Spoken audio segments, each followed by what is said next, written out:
मदीने में उस दिन भी सूरज निकला था। सारा घर रोशनी से मुनव्वर था, लेकिन जन्नत की सरदार माँ फातिमा रजी अल्लाह अन्हा का घर खामोश और सुनसान था। भूख और तकलीफ जैसे इस घर को अंधेरे में डुबो चुकी थी। फजर की नमाज के बाद हजरत फातिमा रजी अल्लाह अन्हा नमाज पढ़कर अल्लाह से दुआ मांगते हुए कहने लगी, ऐ अल्लाह, आज 3 दिन हो गए मेरे चूल्हे में आग नहीं जली, मेरे बच्चे भूख से निढाल हैं। ऐ अल्लाह, वो रो रहे हैं, मैं उनका रोना कैसे बर्दाश्त करूं? ऐ मेरे रब, तू ही हमारा रिज़्क़ देने वाला है। ऐ अल्लाह, तू हमें रिज़्क़ अता फरमा, हमारे बच्चों को तकलीफ सहने की ताकत अता फरमा। इस तकलीफ के बावजूद उनके दिल में न कोई बगावत थी, न मायूसी, न शिकवा था, न गिला, बस था तो सिर्फ तवक्कुल और सब्र। फिर हजरत फातिमा रजी अल्लाह अन्हा आहिस्ता आहिस्ता हजरत अली रजी अल्लाह अन्हु के करीब आईं और कहने लगी, ऐ मेरे जान से प्यारे शौहर, आप तो जानते हैं कि आज 3 दिन हो चुके हैं, चूल्हे में आग नहीं जली, रोटी नहीं बनी, यहाँ तक कि एक खजूर भी नहीं है। आप कुछ खाने का इंतजाम करें। ये सुनकर हजरत अली रजी अल्लाह अन्हु कुछ न कह सके, बस सर झुकाकर खामोश हो गए और आंखों के किनारों से आंसू जमीन पर टपकने लगे।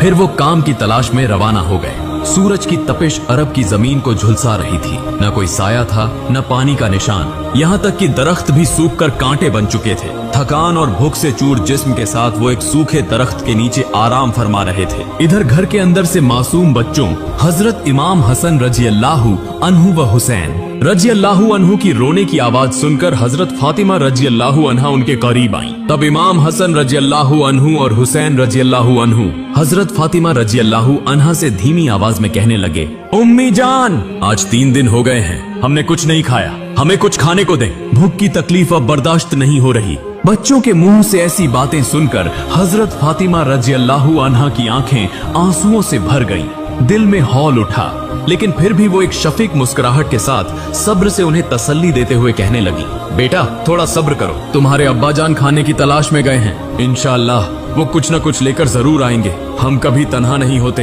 अल्लाह हमारे साथ है। दूसरी तरफ हजरत अली रजी अल्लाह अन्हु उस सूखे दरख्त के नीचे बैठे सोच रहे थे।